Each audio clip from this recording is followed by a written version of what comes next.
todos. Vamos a dar por inicio entonces. Vamos a hablar del síndrome hipotónico general y parálisis flácidas. Acá están las competencias, la bibliografía y ya. La hipotonía pues no es una enfermedad, sino es un signo, ¿no? De alguna enfermedad subyacente. ¿Y qué es, no? Sino la disminución del tono muscular en reposo normal. Cuando nosotros estamos en reposo, siempre hay un tono. Es pues un signo que nos va a indicar que hay un problema, ¿no? En el sistema nervioso central o periférico. Generalmente se presenta pues en recién nacidos y en lactantes. Cuando nosotros vamos a evaluar en el examen físico, siempre tenemos que ver la observación, ¿no? Donde vamos a ver el tono postural, que no es sino la contracción pues prolongada, persistente de los músculos antigravitatorios, ¿no? Y el tono fásico, es la contracción rápida, el estiramiento de alta intensidad. Cuando hacemos, por ejemplo, los reflejos, ¿no? Y ahí se contraen los músculos y se produce el movimiento, ¿no? Tenemos que evaluar siempre en una posición intermedia para evitar el reflejo tónico nucal.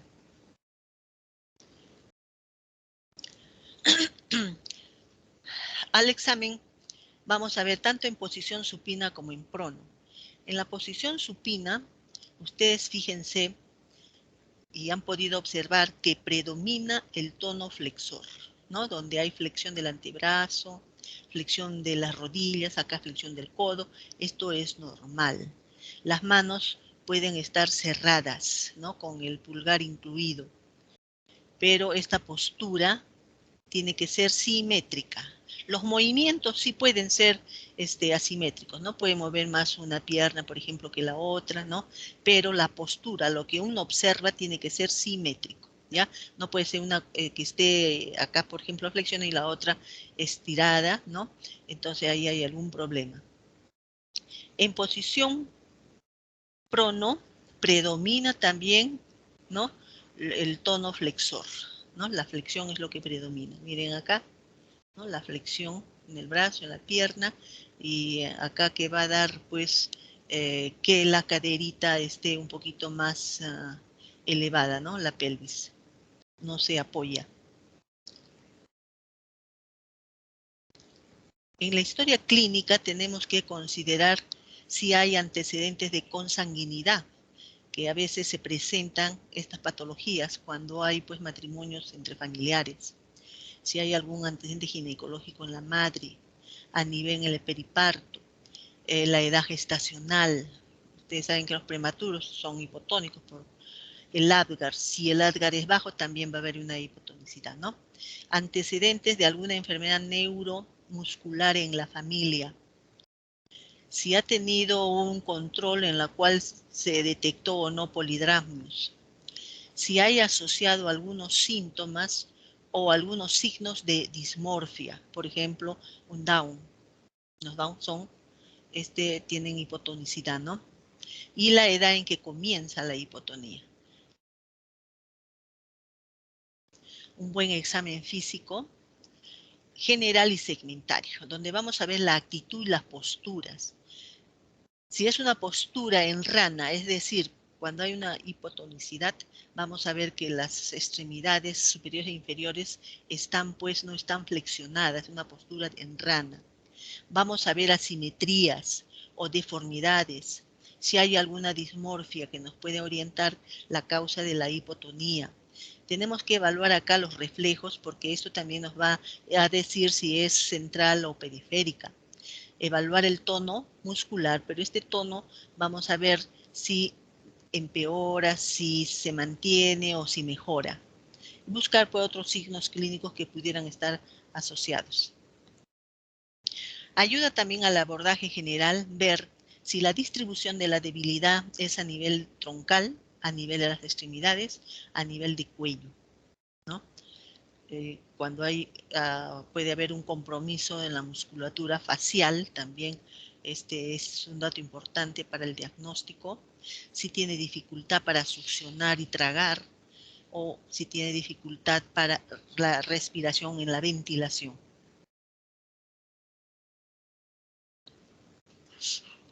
Entonces, se tiene que valorar pues la capacidad motora, la fuerza muscular y los reflejos, ¿ya?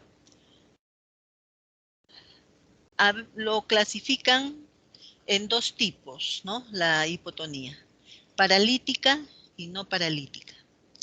La paralítica, su nombre lo dice, donde hay pues, una disminución o falta del movimiento, ¿no? Y el problema acá se localiza a nivel periférico, neuromuscular. Paralítica o periférica también se conoce. Y la no paralítica, aquí pues el problema es más que todo la disminución del tono y no afecta la motilidad. El problema acá está en el sistema nervioso central, es decir, no paralítica central y paralítica la periférica.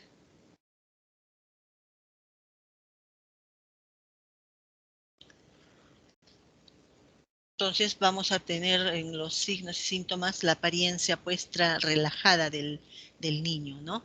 Un niño como trapo cuando se lo agarra por debajo de las axilas, ahí como vamos a ver ahorita en las imágenes, y se ve la hipotonicidad pues marcada como un muñeco de trapo. El niño no es capaz pues de mantener la cabeza erguida, ¿no? De girarla, no es capaz de sentarse, porque sus músculos están flácidos. Es incapaz también de extender sus miembros hasta el límite, a un límite normal, ya sobrepasa los límites normales. Y tiene, por supuesto, dificultad para succionar o masticar. 3 datos cardinales para el diagnóstico: que tenga posturas extrañas, que tenga una disminución de la resistencia articular al movimiento pasivo. Cuando ustedes lo realizan, van a ver sus movimientos amplios, no hay un tono ahí que lo limite. Y hay aumento de la amplitud de los movimientos articulares. Entonces, en el examen físico vamos a evaluar, aparte de la observación, pues tenemos que evaluar el tono. Y esto se hace con estas maniobras de aparte de ver la postura, una tracción ventral, suspensión ventral, una suspensión vertical, el signo de la bufanda, el ángulo popliteo. Miren acá, acá lo estamos traccionando con los bracitos y la cabecita. Este es un niño que tiene tono, miren la flexión de sus piernas, y cuando nosotros lo jalamos, miren la cabeza sigue el movimiento del tronco. Cuando lo paramos también por debajo de los hombros igual. Hay flexión de las extremidades y también la cabecita no cuelga. Cuando está en posición ventral igual, ¿no? Esto indica pues el tono. Pero fíjense acá en un niño con hipotonía. Acá tenemos un niño normal. En la maniobra de la suspensión vertical, agarrarlo por las axilas. Miren, acá es flexionado, ¿no? Acá tiene tono que nos permite realizar esta maniobra.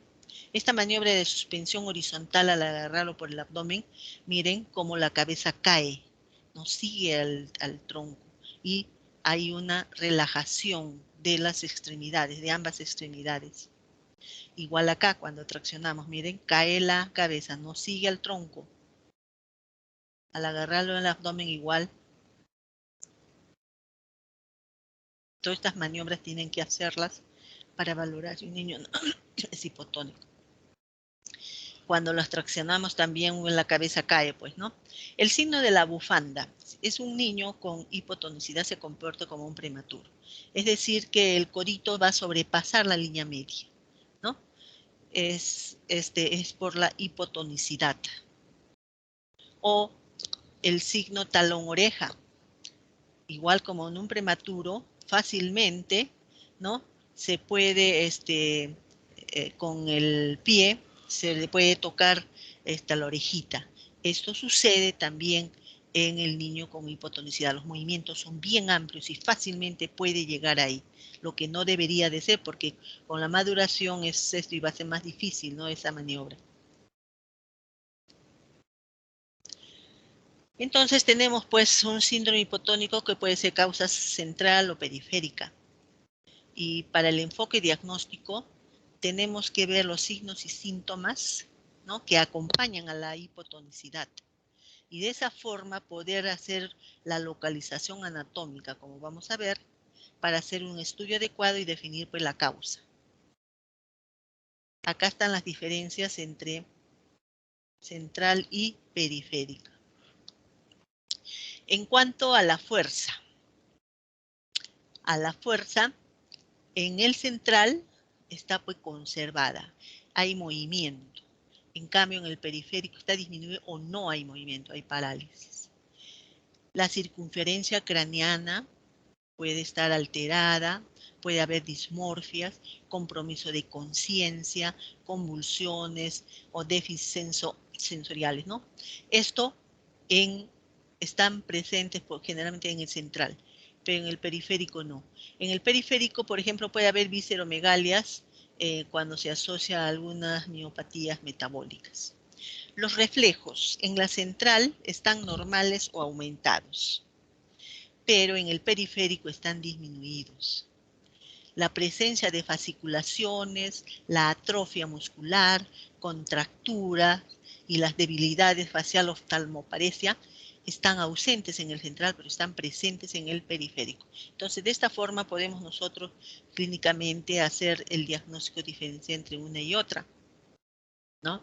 Donde el compromiso, cuando hay un compromiso central, el problema está en la motoneurona superior y que se puede manifestar como un síndrome piramidal, extrapiramidal o cerebeloso.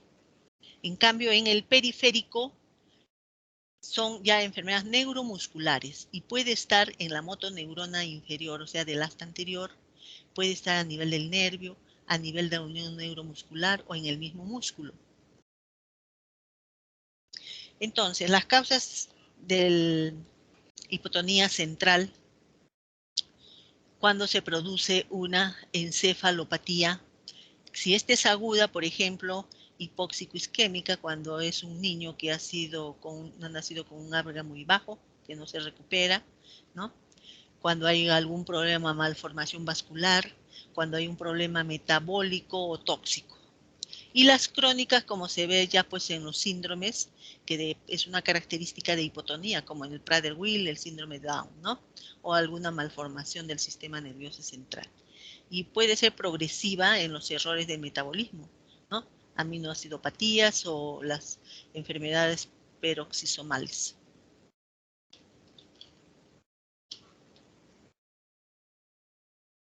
En la periférica, miren, hemos dicho que está en la motoneurona inferior, o sea, del asta anterior, a nivel de las raíces de los nervios, a nivel del músculo o a nivel de la unión neuromuscular.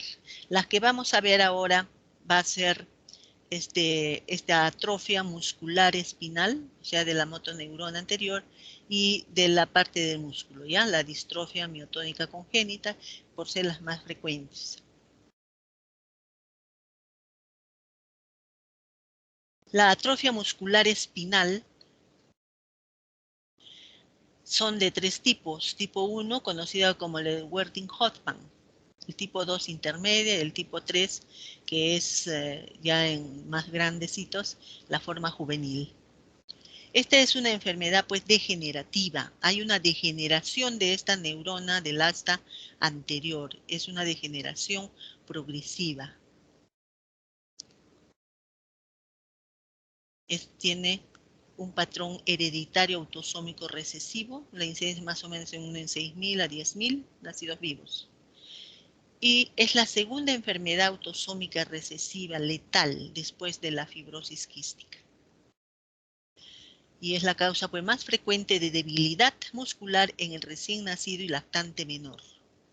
Cuando haya un problema a nivel muscular en pequeñitos, recién nacidos, lactantes, pensar en esta patología de atrofia muscular espinal.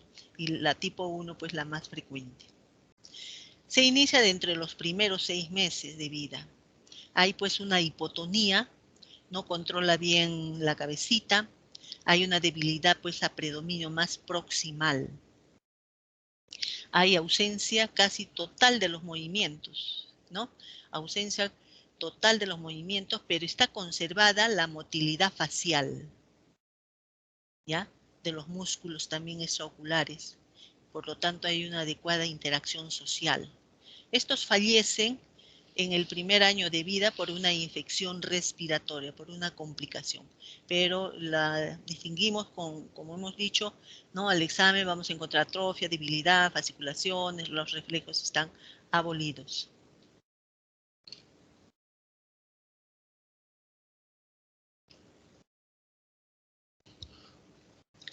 Vamos a ver ahora a nivel del músculo, ¿no? La otra que es también más frecuente cuando el problema está. Tenemos acá, por ejemplo, la distrofia miotónica de Steiner. Es también congénita. Es una de las más frecuentes de las distrofias musculares. Autosómica dominante, la anterior era recesiva. Y la prevalencia es 2.45 por 100.000 habitantes. Este es un trastorno ya multisistémico y acá los pacientes logran vivir más tiempo. Esta distrofia miotónica de Steiner, vamos a ver que hay un compromiso facial característico. La boca está entreabierta y en B invertida. Y hay una diplejía facial. En el otro no había compromiso facial. Acá hay una diplejía facial. Y la hipotonía pues es global al nacer, que puede llevar pues a una insuficiencia respiratoria y a requerir una ventilación mecánica por la hipotonía de los músculos respiratorios. Va a tener un trastorno de la alimentación, hiporreflexia. En el examen físico van a presentar la miotonía.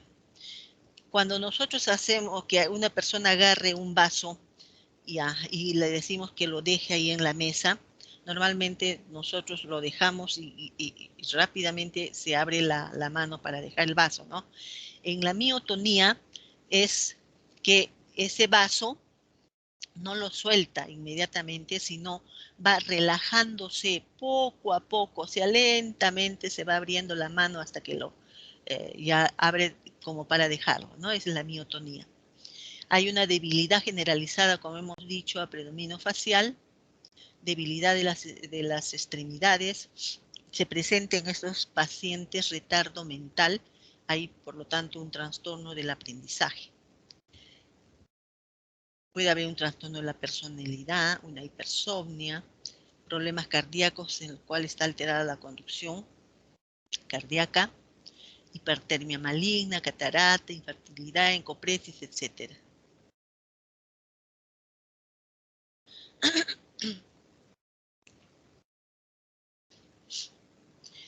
Entonces, ¿qué estudios es lo que vamos a realizar una vez teniendo la clínica?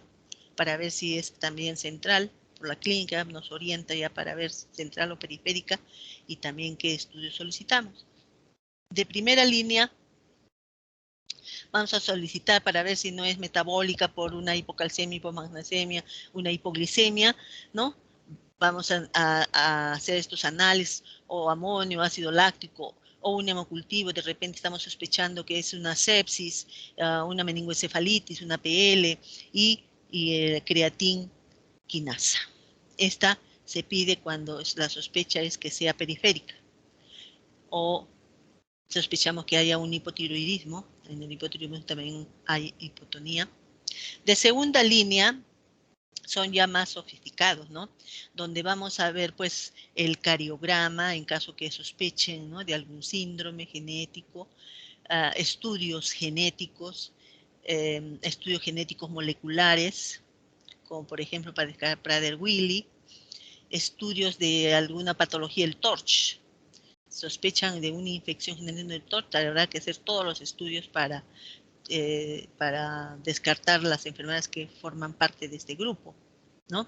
Una neuroconducción hasta una biopsia muscular, que acá lo dividen en esta parte como central y periférico, ¿no? En el central podemos pedir una tomografía, resonancia, electroencefalograma, un cariograma, estudio genético molecular, estudio metabólico. En el periférico, las enzimas musculares. Enzimas musculares no es en el central, ¿no? Electromiografía, velocidad de conducción nerviosa, la biopsia muscular, pruebas de neostigmina cuando hay sospecha de miastenia y estudios de alguna infección. El manejo tiene que ser multidisciplinario, ¿no? El tratamiento tiene que ser dirigido pues, a la causa de la hipotonía, tratando de mantener las funciones para prolongar y mantener la independencia, ¿no? Y el funcionamiento y prevenir las complicaciones y mejorar la calidad de vida de estos pacientes.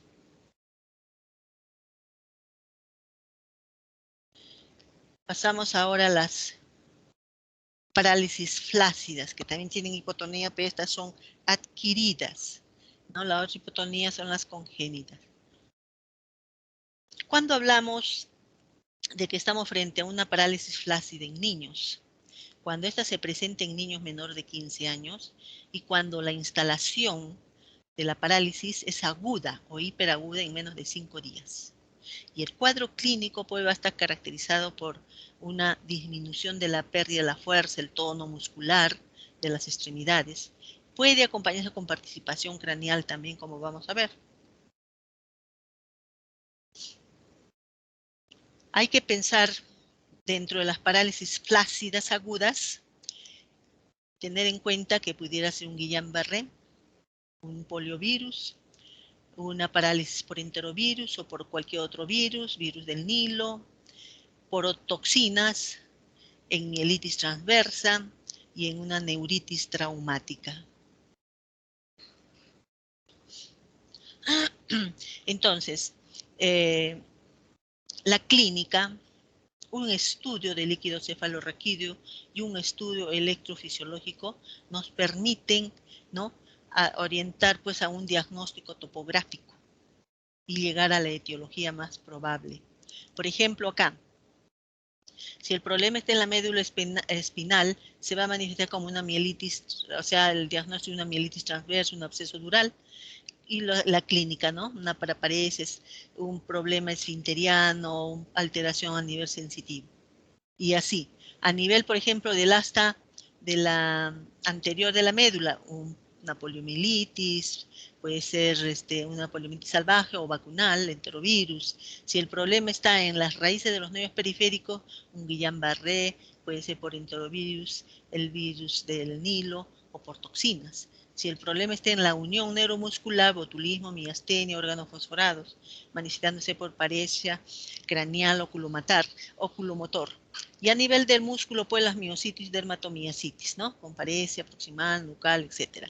Y con algunos, pues van a tener, como la poliovirus, alteración en el líquido cefalorraquídeo, algunos en la alteración también nerviosa, ¿no? Cuando se le hace la velocidad de conducción.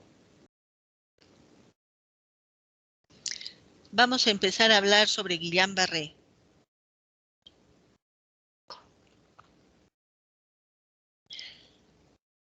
Tiene estos nombres: polineuropatía inflamatoria desmielinizante, ¿no? Haciendo énfasis a la fisiopatología. También se conoce como polineuritis aguda postinfecciosa, por generalmente después de un proceso infeccioso. También como parálisis ascendente de Landry, porque como vamos a ver, ya aparecen en miembros inferiores y van ascendiendo progresivamente. Por eso se conoce parálisis ascendente de Landry, ¿no? O simplemente como síndrome Guillain-Barré-Landry.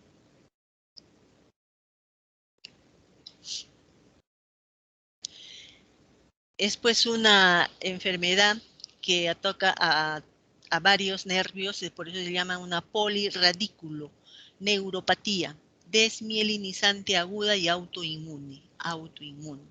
Afecta pues al sistema nervioso periférico y tiene como antecedente un proceso infeccioso agudo, generalmente por Campylobacter. Puede haber también por citomegalovirus, Epstein-Barr, por Haemophilus influenza, varicela zoster, micoplasma. Incluso, miren, algunas vacunas como la rabia, gripe, polio, meningococo, ¿no? Tienen como antecedente esto en pacientes que presentan Guillain-Barré. Entonces se origina como una respuesta autoinmune a los antígenos extraños, que en este caso son los patógenos, ¿no?, infecciosos que se encuentran previamente y que son mal dirigidos pues hacia el sistema nervioso del individuo. El sitio donde causan daño son los gangliósidos. Es así que cuando hay una infección como antecedente que haya previamente un Campylobacter, ¿no? Afecta al gangliósido GM1. En un 20-50% está afectado.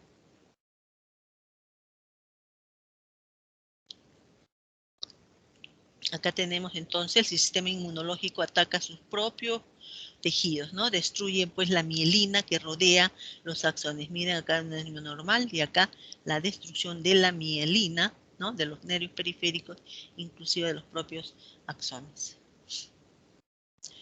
Y el cuadro clínico tiene 1 hasta 3 semanas antes de que presente la parálisis, presenta una infección, el antecedente de una infección respiratoria o gastrointestinal en el 60%, o alguna enfermedad como el Zika, el chikungunya. Entonces, tienen como antecedente estas enfermedades.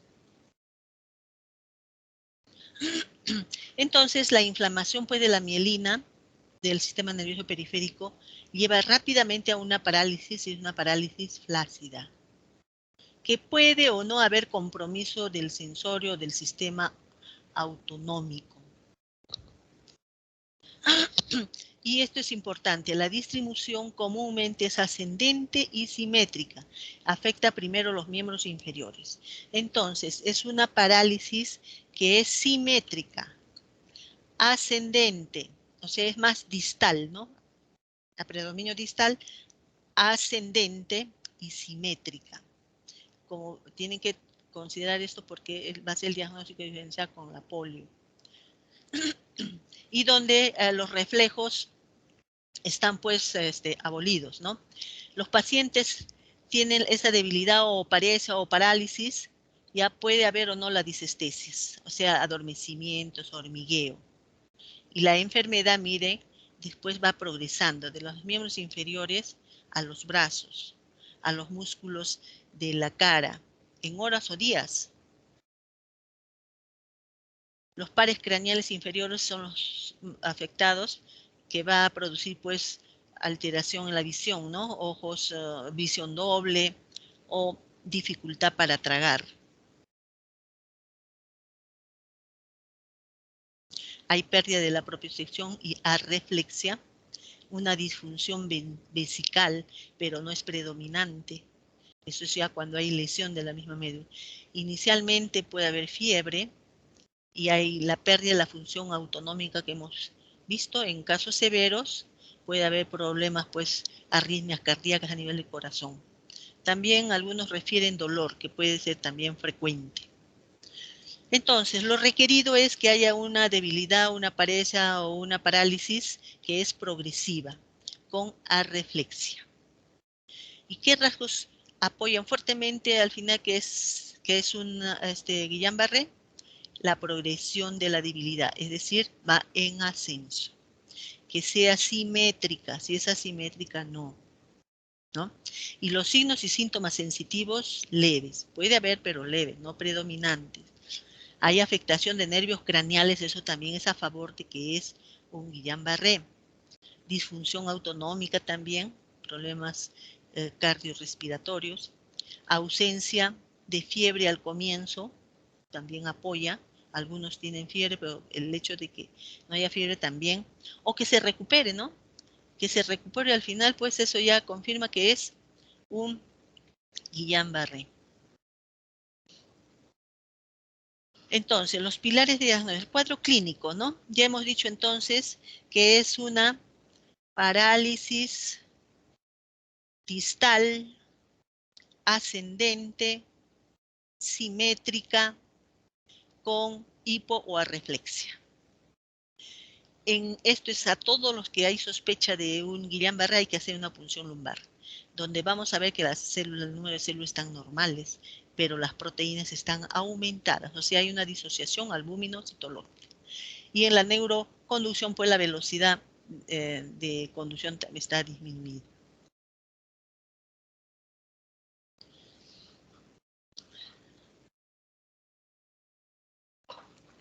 Rasgos que hacen dudar el diagnóstico. Si ven que hay la presencia de un nivel sensitivo así predominante, hay que descartarlo. porque sí hay alteración sensitiva, pero no es predominante. Cuando hay una marcada o persistente asimetría de los síntomas y signos, ¿no? La asimetría ya lo descarta. Cuando hay una disfunción esfinteriana persistente y grave, también lo descarta, porque también puede haber una disfunción esfinteriana, pero no es pues predominante del cuadro de la enfermedad. Cuando encuentren pues más de células de lo normal, ¿no? Acá dice más de 50, pero en general más de lo normal. Y los rasgos que lo excluyen, pues, cuando ya nosotros pensamos que pudiera ser un botulismo, miastenia o cualquier otra patología que da una parálisis flácida.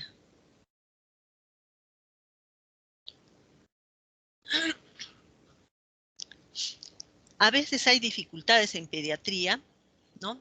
En hacer el diagnóstico, porque el niño como no habla, no da informes, solo llora, entonces pudiera ser que nosotros no pudiera ser difícil distinguir entre tendrá paresia o esa inmovilidad es por dolor, ¿no? Y pueden hacer un diagnóstico erróneo de alguna enfermedad a nivel de huesos o de músculo, ¿no? Ahora, ataxia. ¿Será una ataxia verdadera de causa cerebelosa? ¿O es una falsa ataxia por la paresia? Cuando hay debilidad, pues tienen una marcha atáxica, ¿no? Entonces, pudiera haber duda. Entonces, acá tenemos que tener bastante cuidado, ¿no? O que el niño está muy irritable, sonoliento, signos meningio y se sospecha que es una meningitis encefalitis cuando no lo es. El tratamiento, no hay tratamiento hasta ahora específico para esto, ¿no?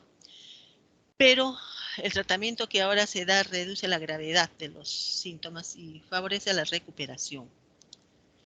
Estos pacientes, cuando hay diagnóstico de Guillain-Barré, tienen que ser monitorizados, pero en UCI. Tienen que ser bien controlados, porque ya hemos dicho, la parálisis aparece en miembros inferiores, pero van ascendiendo. Y por ahí va a producir una hipotonía a nivel de los músculos respiratorios, va a requerir de una traqueotomía o de una ventilación mecánica. Entonces tiene que estar bien monitorizado frecuentemente, por eso tiene que ser en UCI, no puede ser abandonado un niño con sospecha. Dentro del tratamiento, en primer lugar lo que se usa es la inmunoglobulina, 0,4 por kilo por día por 5 días. Apenas ya se hace el diagnóstico, la PL, todo, inmunoglobulina, ¿no? La plasmaféresis también es otra buena opción. Y si no funciona, no hay, pudiéramos usar inmunosupresores, porque hemos visto que por autoanticuerpos, ¿no? Corticoides no se usan. Y hacer fisioterapia apenas pues haya algo de recuperación el paciente y pueda hacer los ejercicios que ya se les indica ahí, ¿no? Adecuados para esto. El 80% se recupera totalmente. De un 10 al 15 se recuperan con una invalidez severa. De repente quedan ya paralíticos. La muerte sobreviene en un 4% y aumenta en los pacientes, bueno, que no son bien manejados o un diagnóstico tardío. Ya. Vamos a pasar a hablar ahora de poliomielitis. Vean, miren un niño con polio. Esta pierna está normal. Esta es la que no está paralítica. Puede ser que este brazo de acá esté paralítico, este esté normal. Este es una parálisis asimétrica, ¿no? Diferente de la otra. Vamos a ver. Es producido por el virus ARN. Pertenece a la familia de los picornavirus, al género enterovirus. Tiene 3 serotipos, el 1, el 2 y el 3. Y esto es lo que tenemos en las vacunas. Y se disemina desde el tracto intestinal hasta el sistema nervioso central. Y van a causar pues meningitis aséptica, como una meningitis viral, pues, que es, y la polio. La poliomielitis sigue existiendo todavía, pero ha disminuido. Miren, del 99% en 1988, o sea, con más de 350.000 casos, en el 2017 a 37 casos. Drásticamente ha disminuido. Pero sin embargo, en la actualidad todavía hay países endémicos de polio: Afganistán, Nigeria, Pakistán. La región de las Américas ha permanecido libre de polio salvaje desde 1991. Polio salvaje, porque hay polio por el virus de la vacuna, ¿ya? Este es el polio salvaje desde 1991. Y el Perú ha permanecido libre de polio desde 1991. Y el último caso fue Pichanaki, en Junín. Pero en el año 2003, 2010 y 2011 se detectó primer caso de polio por virus, pero derivado de la vacuna, que mutan su virulencia. Esto se encontró a nivel de Moquegua y Lima, ¿ya? En los países subdesarrollados utilizamos la vacuna Sabin, la vía oral, pero en países desarrollados siempre han utilizado la Salk, o sea, la intramuscular. La que revierte es la vía oral, no la intramuscular. Por eso teníamos nosotros estos problemas.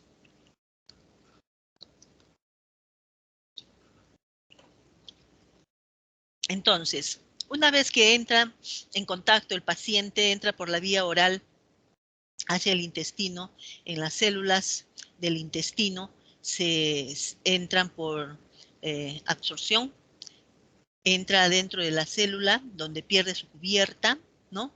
Y ahí el ARN se va a replicar, y cuando ya está, bueno, de la célula pasa a los ganglios linfáticos regionales, y de ahí de los ganglios linfáticos regionales es donde va a hacer su viremia, o sea, salen los virus, pero por lisis de las células del huésped se destruyen y salen para irse a localizar al sistema retículo endotelial, al sistema muscular y adiposo. Acá siguen multiplicándose y salen su segunda viremia, ¿no? Su segunda viremia. Se dice de que al sistema nervioso central había duda. Antes se decía que llegaba por vía hematógena, pero ahora ya se ha visto que no es así, sino que llega a través de los nervios periféricos. Y una vez que llega al sistema nervioso central, de ahí se va a distribuir por todas las neuronas, ¿no? Una ruta neuronal que llaman. Especialmente va a afectar a las neuronas motoras y vegetativas. Entonces, dentro de la médula, por ejemplo, va a alterar, va a lesionar a la neurona del asta anterior, del asta intermedia y del asta dorsal, a los ganglios de las raíces posteriores, de tal manera que estos pacientitos con polio van a presentar dolor, hiperestesias, dolores musculares intensos, que es característico, ¿no?, de la poliomielitis. También van a afectar a algunos núcleos del techo, del vermis, del cerebelo, al núcleo rojo, a la sustancia negra. Incluso va a ir a la corteza cerebral, va a producir alteración, lesión, inflamación, ¿no? Entonces, ¿cuándo va a haber la parálisis? Porque normalmente un segmento muscular puede estar inervado por varios, ¿no? Por varias metámeras del sistema nervioso, de tal manera que para que haya parálisis tiene que haber una destrucción de más del 50% de las neuronas, porque como es cruzada, o sea que entonces tiene que pasar más del 50% para que sea evidenciada la parálisis. Bien, ahora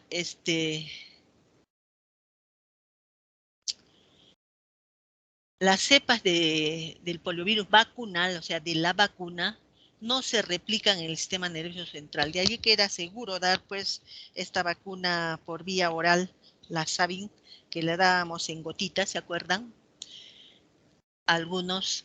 Y son estas, la de Sabin, las que van a revertir,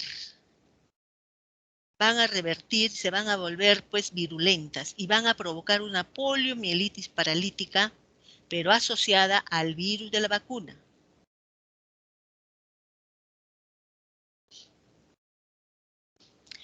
Las manifestaciones clínicas, vamos a ver que se manifiestan, primero hay un periodo de incubación. que puede ser, miren, de 8 a 12 días, pero los extremos de 5 hasta 35 días de incubación, miren. Pero generalmente es un promedio de 8 a 12 días. Y las manifestaciones son de esta forma, miren. El 90 al 95% es asintomática.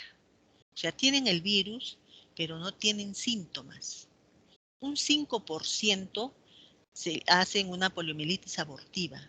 Un 1% no paralítica y el 0.1% la paralítica.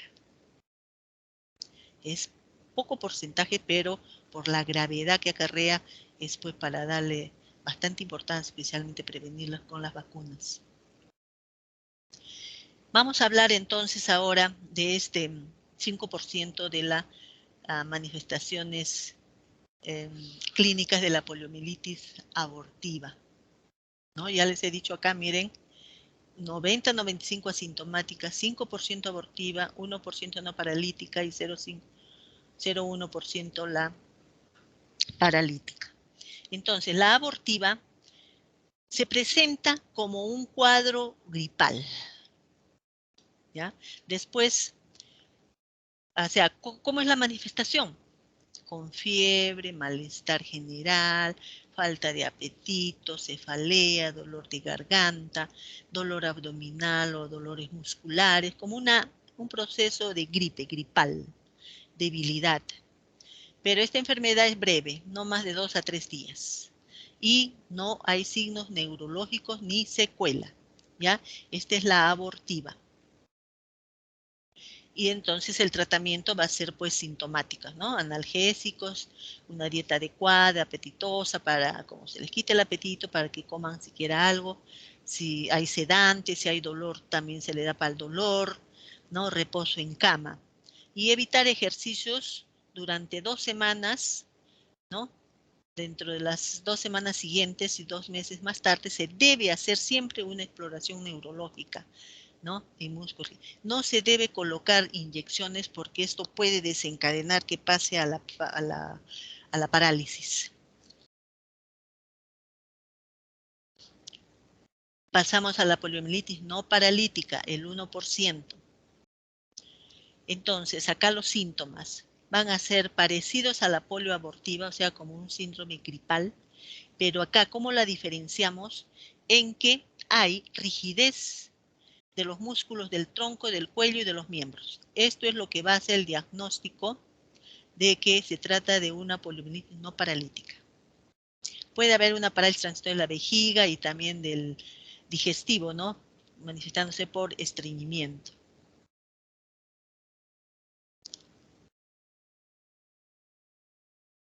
La no paralítica, esta no paralítica que da síntomas como una gripe, después tiene un interludio de asintomático.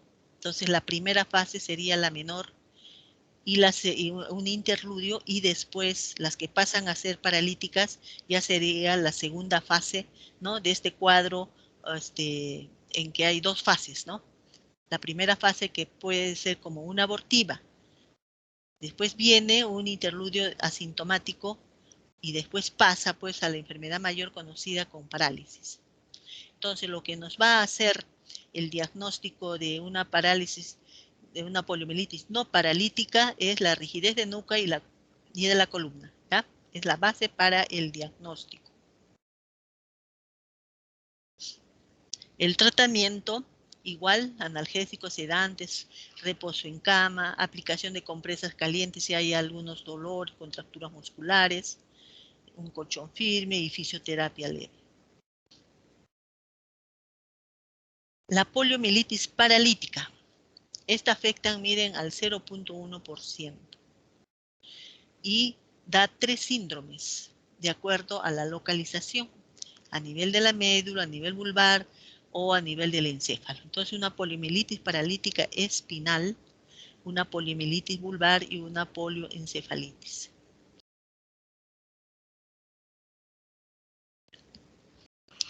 En la poliomielitis paralítica espinal, que se supone que es la segunda fase de la forma bifásica, ¿no? La primera es la abortiva. Entonces se recupera de 2 a 5 días y nuevamente aparecen los síntomas, se exacerban los síntomas previos, hay dolor intenso, ¿no? Anomalías sensitivas y motoras. Esas anomalías se refiere a que tiene parestesias, hiperestesias, fasciculaciones o espasmos, pero no hay compromiso de la sensibilidad.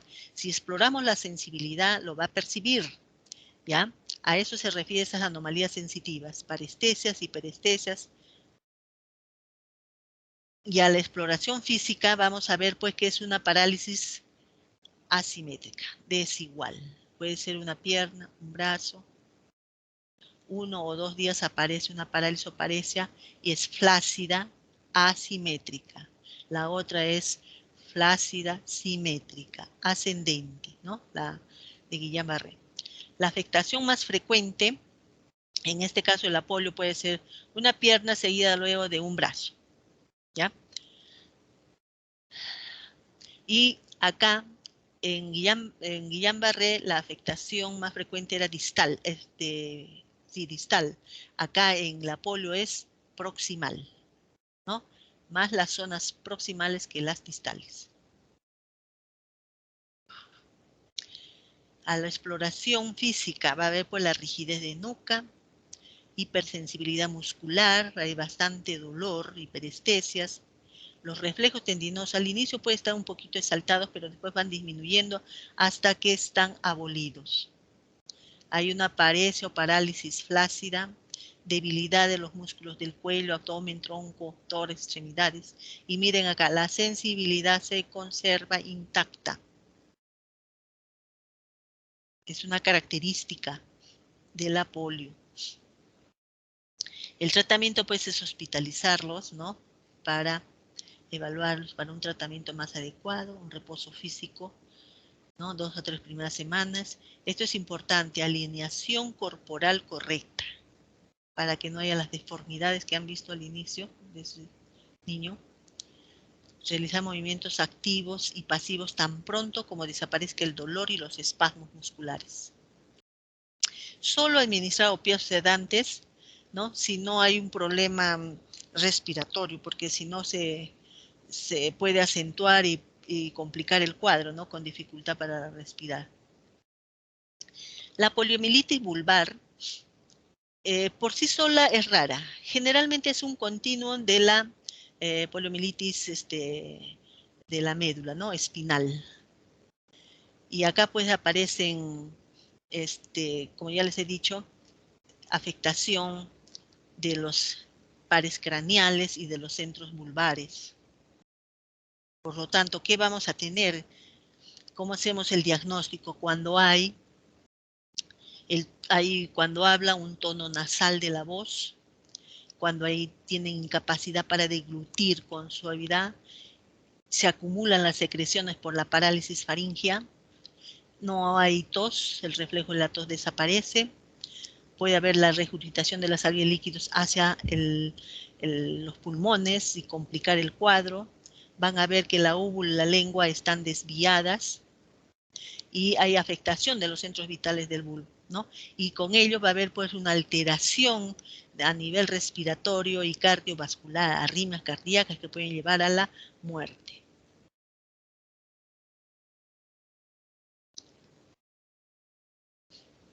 El curso de esta enfermedad vulvar es muy variable. Algunos pues fallecen cuando ya es muy extensa la afectación, ¿no? A nivel del bulbo. Otros pueden recuperarse, pero van a requerir pues soporte respiratorio, una ventilación hasta que se recuperen. Y otros lo hacen completamente, ¿no? O sea, unos parcialmente, demora lentamente, pero otros lo hacen más rápido. Pero generalmente el compromiso vulvar ya da gravedad al cuadro de la polio. Entonces, ¿qué tenemos que el tratamiento? Mantener una vía respiratoria para evitar el riesgo de aspiración, ¿no? De alimentos, vómitos, saliva. ¿Por qué? Porque hay una debilidad también de los músculos de la respiración o para deglutir. Entonces tenemos que ponerlos en una posición adecuada para que no produzca esta complicación de que se aspiren. Un balance hidroelectrolítico, mejorando pues la hidratación. Algunos requieren pues de traqueotomía. Y por último tenemos el tercer cuadro de polioparalítica, que es la polioencefalitis. Es poco frecuente y se afectan acá gravemente los centros respiratorios superiores del encéfalo. ¿Y qué vamos a observar? Lo que observamos en una meningoencefalitis viral, pues convulsiones, coma, una parálisis, pero esta parálisis, ojo, es espástica, con hiperreflexia, es decir, que es central, ¿no? Irritabilidad, desorientación, somnolencia. Y parálisis pues, de los nervios periféricos o craneales. Las formas abortivas y las no paralíticas se recuperan completamente. La recuperación más importante es en los primeros 6 meses, pero esto se alarga a 2 años. Y aquellos que no dan indicios de recuperar, de que están mejorando los primeros 6 meses, esos ya quedan con la parálisis en forma definitiva.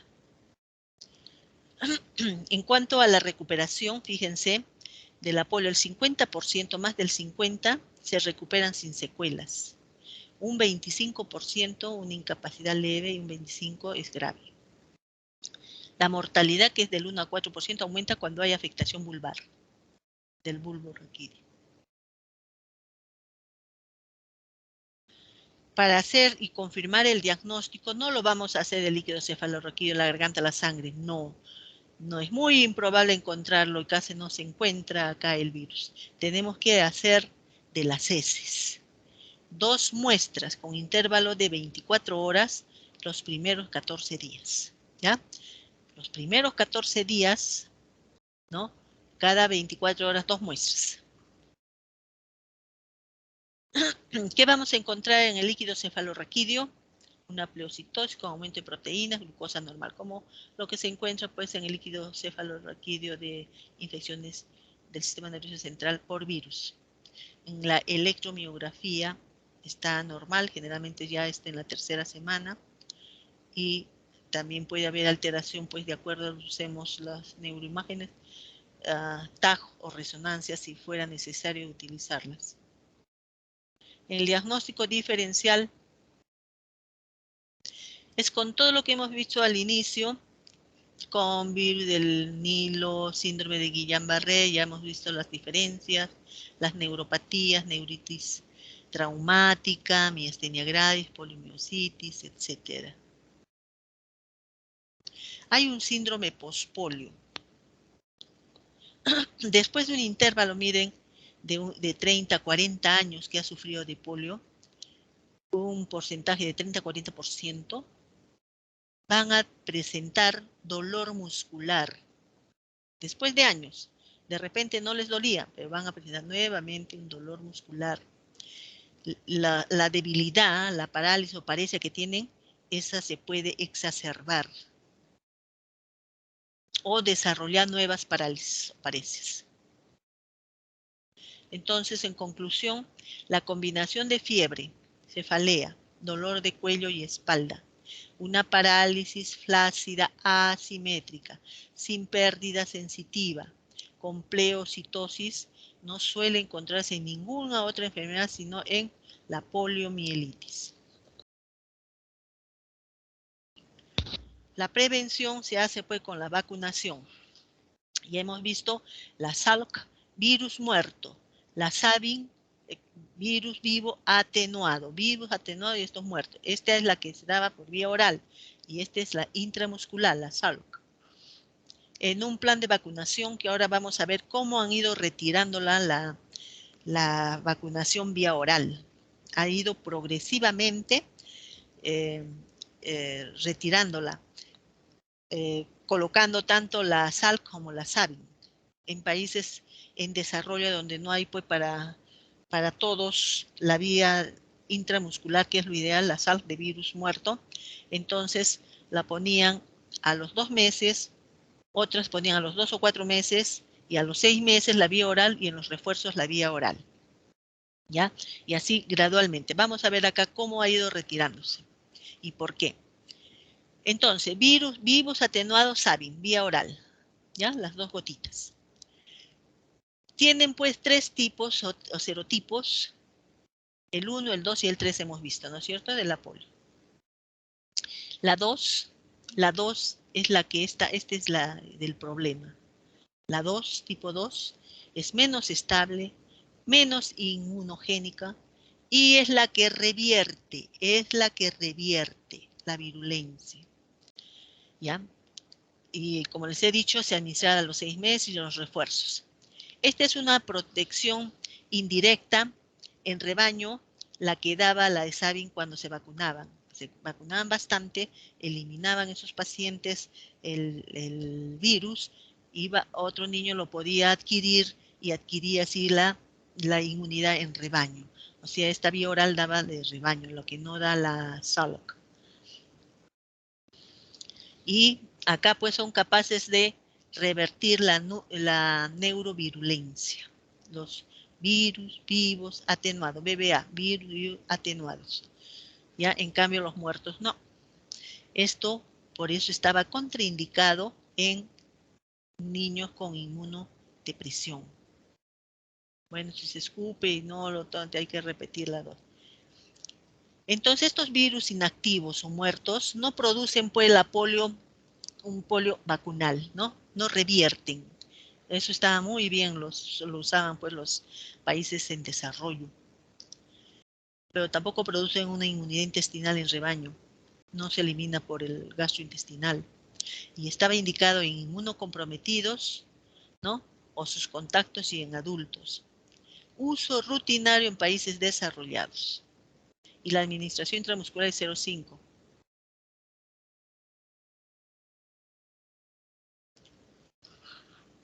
La poliomielitis asociada a la vacuna es un caso por 2.6 millones de dosis aplicadas. Y el cuadro clínico es indistinguible de la polio salvaje. La poliomielitis paralítica que se produce después de la vacuna, la parálisis a los 14 a 60 días después de esa vacuna. Y miren, el 80% está asociada con la primera aplicación. Es por eso que en la primera y en las 2 primeras colocaban la intramuscular, la virus muerto. ¿Y cuándo aumenta más? Cuando las coberturas de vacunación son bajas. Entonces, la OMS elabora pues, un plan estratégico para erradicar la poliomielitis.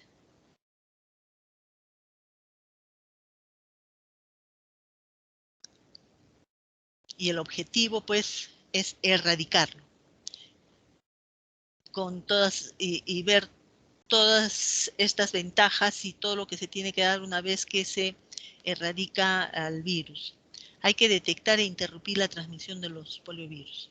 Cuando se detectaba un caso de polio, se barría todo ese lugar donde vivía el niño o todo ese departamento, de acuerdo. Después tenía que fortalecer los programas de inmunización y retirar la vacuna vía oral para lograr erradicar del todo al poliovirus.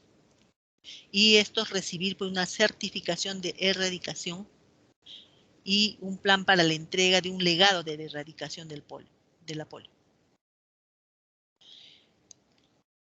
¿Por qué retiramos la vacuna oral, o sea, virus vivos atenuados, que contiene este tipo 2, ¿no? Porque se ha visto, pues, desde el 99, se ha visto polio por la vacuna. Y el 90% son causados, de origen vacunal, son causados por este serotipo 2. ¿Ve? Un tercio de los casos de las parálisis flácida aguda por el tipo 2. Y interfieren con la respuesta inmune de los otros tipos del 1 y el 3. Entonces, esta retirada tiene que ser progresiva para disminuir el riesgo de aparición de nuevos casos de poliomielitis. Y la primera fase, que se llama también cambio o switch, en que la vía oral se cambia, se le quita, como vamos a ver acá, a ver, miren, vamos a... No, más adelante. Bueno, a la vía oral que tiene 1, 2 y 3, solo queda con el 1 y el 3. Se le quita el tipo 2. Pero ¿quién va a proteger el 2? La de virus muerto, o sea, la SALC, de intramuscular. Por eso que se colocan las dos. Y este cambio se dio lugar, miren, en el 2016. ¿Por qué introducir entonces la SALC antes del retiro de la SABIN, de la vía oral? Porque con el retiro de la vía oral del tipo 2, los nuevos cohortes o los nuevos niños no estarían protegidos para este serotipo 2. Sí, no recibirían la intramuscular. Por eso es que se les coloca la vía intramuscular y la vía oral a la vez. Los virus de la vacuna oral pueden recuperar su capacidad de producir enfermedad si permanecen circulando, ¿no?, en comunidades con bajas coberturas de vacunación. Por eso que el plan de vacunación tiene que ser bueno, porque si es bajo, entonces ahí tiene más riesgo de que siga circulando el virus. Y si no se protege a las nuevas cohortes, a los nuevos niños contra este polio tipo 2 mediante la saljo intramuscular, entonces vamos a tener pues un aumento de este virus, ¿no? De esta cepa y continúa circulando la polio. Entonces el esquema que era, ¿se acuerdan? 3 dosis de la vía oral dentro del primer año, a los 2 meses, 4 meses y 6 meses. Entonces se indicó que deberían de ser las 2 primeras dosis, o sea, de 2 y de 4 meses, que sea la de virus muerto.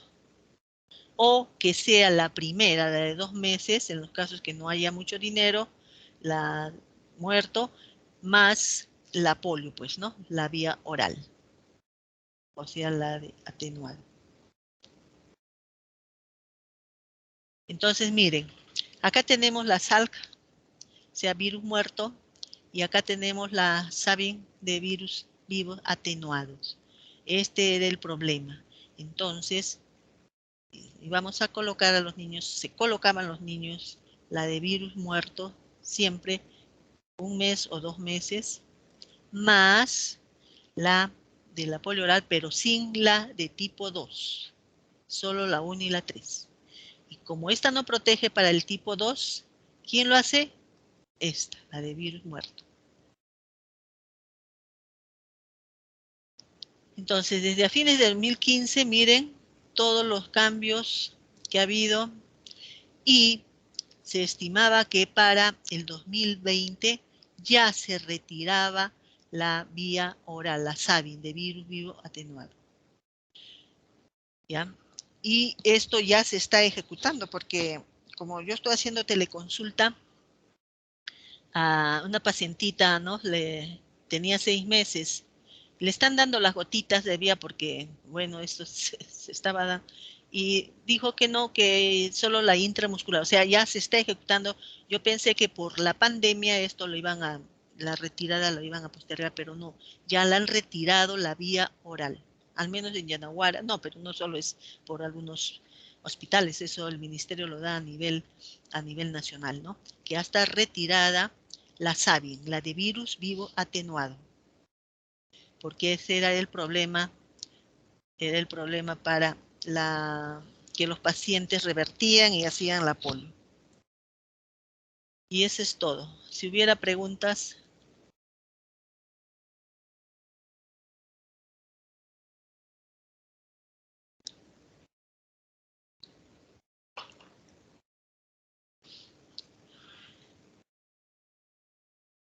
Bien, si no hay preguntas, entonces buenas tardes, señores alumnos. Hasta luego. Gracias, doctora. Hasta luego. Hasta luego, doctora, gracias.